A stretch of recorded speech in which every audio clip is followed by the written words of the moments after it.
जय माता दी दोस्तों, मैं शैली स्वागत करती हूँ आपके हमारे चैनल 555 एंजलिक गाइडेंस पे, जो कमिटेड है आपकी जर्नी को इजी बनाने एंड जल्दी कंप्लीट कराने के लिए। इसी रिगार्डिंग आज का वीडियो है। और आज के वीडियो को स्टार्ट करने से पहले पूरा चाह सकते हैं माता रानी बाबा शिव को, एंजल्स एंड सिस्टर्स को, गणपति बप्पा को, ताकि आपको बेस्ट हेल्पफुल वीडियो प्रोवाइड की जा सके। चलिए शुरू करते हैं। और आज का टॉपिक है कि जिस भी डिवाइन सोल के जीवन में फॉल्स ट्विन फ्लेम एंट्री लेते थे, या किसी के जीवन में फॉल्स ट्विन फ्लेम पहले आया, बाद में रियल ट्विन फ्लेम आया, या किसी के जीवन में फॉल्स ट्विन फ्लेम था और वो चाहता है कि उसे उसके जीवन में रियल ट्विन फ्लेम जो है एंटर करे, तो उसके लिए जो है फॉल्स ट्विन फ्लेम से उन्हें क्या सीखने की ज़रूरत होती है, जिससे कि मतलब ईश्वर किसी फॉल्स ट्विन फ्लेम को किसी ट्विन फ्लेम के जीवन में क्यों भेजते हैं। ठीक है, देखिए वैसे तो फॉल्स ट्विन फ्लेम कुछ होता नहीं था। फॉल्स ट्विन फ्लेम कुछ कार्मिक पार्टनर्स होते थे, जिनके माध्यम से आपको वो लर्निंग्स दी जाती थी ताकि आप जो हैं उन लर्निंग को सीख लें और अपने रियल ट्विन फ्लेम के साथ उन गलतियों को करने से परे रहें। तो उसमें मतलब क्या सीखने की आवश्यकता होती है या क्या सीखना होता है एक डिवाइन सोल को, एक डिवाइन फेमिनाइन को, वो जानने की ज़रूरत है। क्योंकि कभी किसी आत्मा जीवात्मा के जीवन में यदि फॉल्स ट्विन फ्लेम उस प्रकार से दिखाई पड़ते थे या आते थे या होते थे, और तो उनसे एक सीखने का पार्ट होता है, एक लेसन लेने का पार्ट होता है, जिसको सीख करके फिर वो गलती वो डिवाइन फेमिनाइन डिवाइन सोल दोबारा ना करे। उससे सीख लें, तो सीख अगर ले लेते हैं तो रियल ट्विन फ्लेम उनके जीवन में आते हैं, और जो फॉल्स ट्विन फ्लेम उनके साथ बिहेव करते थे वो रियल ट्विन फ्लेम नहीं करते हैं। लेकिन यदि कोई डिवाइन फेमिनाइन या divine soul false twin flame से कुछ भी ना सीखे, ठीक है, वो क्यों जीवन में आए थे, और उनका क्या पार्ट था, और उनसे लर्निंग लेसन नहीं लिया, तो फिर वो जो है वो चीज़ें हो सकता है कि आपने इनर वर्क किया, सारी चीज़ें की, फॉल्स ट्विन फ्लेम रिलीज़ हुआ, लेकिन वो चीज़ें फिर आपके जीवन में जब रियल ट्विन फ्लेम आएंगे तो उनके माध्यम से हील कराई जाएंगी, मतलब उस बिहेव को। इसलिए ईश्वर कहते हैं कि जब फॉल्स ट्विन फ्लेम या कोई ऐसा कार्मिक पार्टनर जीवन में किसी आत्मा जीवात्मा के या डिवाइन सोल के दिया जाता था, तो उसका पार्ट होता था कि वो उससे सीख ले। तो उनको सीखना क्या होता था, डिवाइन फेमिनाइन को किसी फॉल्स ट्विन फ्लेम आत्मा जीवात्मा से क्या सीखना होता था, उनको ये सीखना होता था कि उनको किसी डिपेंडेंसी में नहीं रहना है।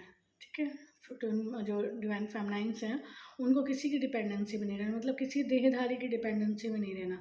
उन्हें किसी देहधारी से कोई एक्सपेक्टेशन नहीं होना चाहिए, उन्हें किसी देहधारी से कोई लालसा, कोई इच्छा, कोई लोभ, कोई लालच नहीं होना चाहिए। ठीक है, उन्हें उनके भीतर किसी प्रकार की ज्वेलसी नहीं होनी चाहिए, उनके भीतर किसी प्रकार कोई कंपैरिजन नहीं होना चाहिए, मतलब उनके अंदर किसी भी प्रकार का ईगो नहीं होना चाहिए, उनके अंदर किसी आत्मा जीवात्मा को कंट्रोल करने की आदत नहीं होनी चाहिए, उनके अंदर किसी आत्मा जीवात्मा को अंडर एस्टिमेट करने की आदत नहीं होनी चाहिए, उनके अंदर किसी आत्मा जीवात्मा को अब्यूज़ करने की आदत नहीं होनी चाहिए, उनके अंदर किसी आत्मा जीवात्मा के साथ मिसबिहेव करने की आदत नहीं होनी चाहिए, उनके अंदर किसी फेमिनाइन एनर्जी के लिए किसी प्रकार से कोई गलत भाव नहीं होना चाहिए, किसी फेमिनाइन की ग्रोथ से उनके अंदर ज्वेलसी नहीं होनी चाहिए। बहुत सारी ऐसी लर्निंग्स होती हैं जो डिवाइन फेमिनाइंस को, डिवाइन सोल को फॉल्स ट्विन फ्लेम से लेनी चाहिए, ताकि उस प्रकार की हीलिंग फिर उनको किसी अन्य आत्मा जीवात्मा के माध्यम से या अपने रियल ट्विन फ्लेम के माध्यम से ना करनी पड़े।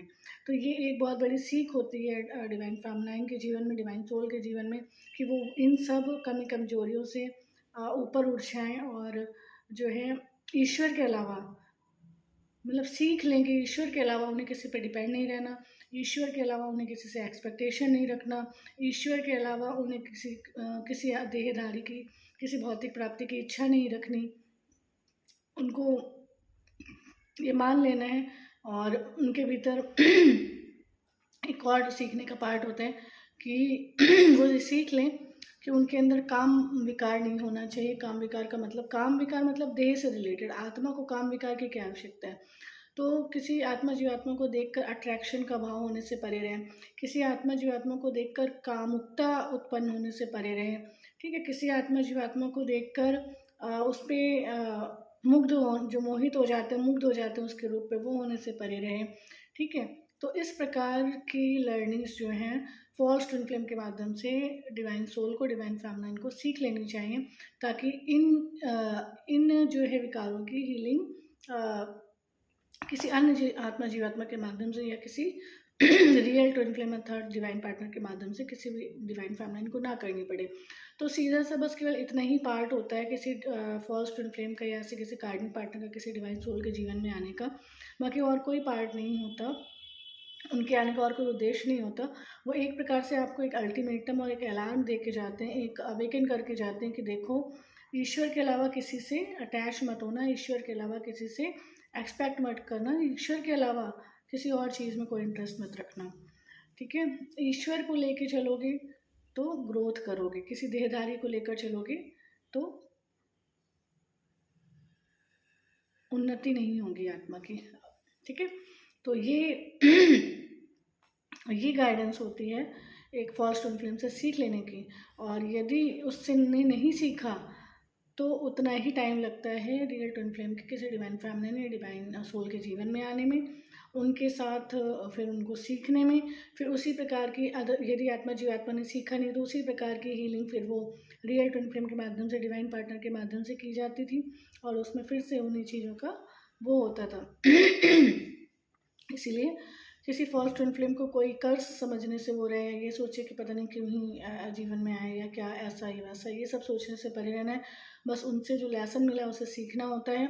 और मतलब उनका फॉल्स ट्विन फ्लेम ये भी आपको बता के जाते हैं कि भले ही आपका रियल ट्विन फ्लेम हो, भले ही आपका डिवाइन मैस्कुलाइन हो, भले ही आपका डिवाइन पार्टनर हो, लेकिन आपको उससे ईश्वर का कंपैरिजन नहीं करना है, ईश्वर को ईश्वर की जगह रखना है। और यदि आप यही गलतियाँ अपने डिवाइन पार्टनर के साथ करेंगे तो आपके डिवाइन पार्टनर भी आपके प्रति वही बिहेव करेंगे। ठीक है, तो ये उनसे सीखने का पार्ट होता है। तो ये आज की गाइडेंस, ये आज की हेल्प थी। आई होप आपको हेल्प मिली होगी, गाइडेंस मिली होगी, आपकी जर्नी में इसने आपको क्लैरिटी दी होगी और आपकी इसका जर्नी को कंप्लीट करने में हेल्प की होगी। तो ऐसी हेल्पफुल गाइडेंस के लिए वीडियो को लाइक करें एंड हमारे चैनल को सब्सक्राइब करें। हमारे चैनल 555 गाइडेंस के को सब्सक्राइब करें, कमेंट करें, शेयर करें। जय माता दी, हर हर महादेव, जय शिव शक्ति ज़रूर लिखें। और मिलते हैं अपने नेक्स्ट वीडियो में। नोटिफिकेशन सब्सक्राइब करके नोटिफिकेशन बेल पर क्लिक किया करें ताकि आपको ऐसी हेल्पफुल वीडियो की लिंक टाइम टू टाइम मिलती रहे। मिलते हैं अपने नेक्स्ट वीडियो में कुछ ऐसे tips, tricks, help and guidance के साथ जो आपकी जर्नी को ईजी बनाए एंड जल्दी कंप्लीट करें। Till then take very good care of yourself दोस्तों। Love yourself, love your divine and do your journey honestly. जय माता दी।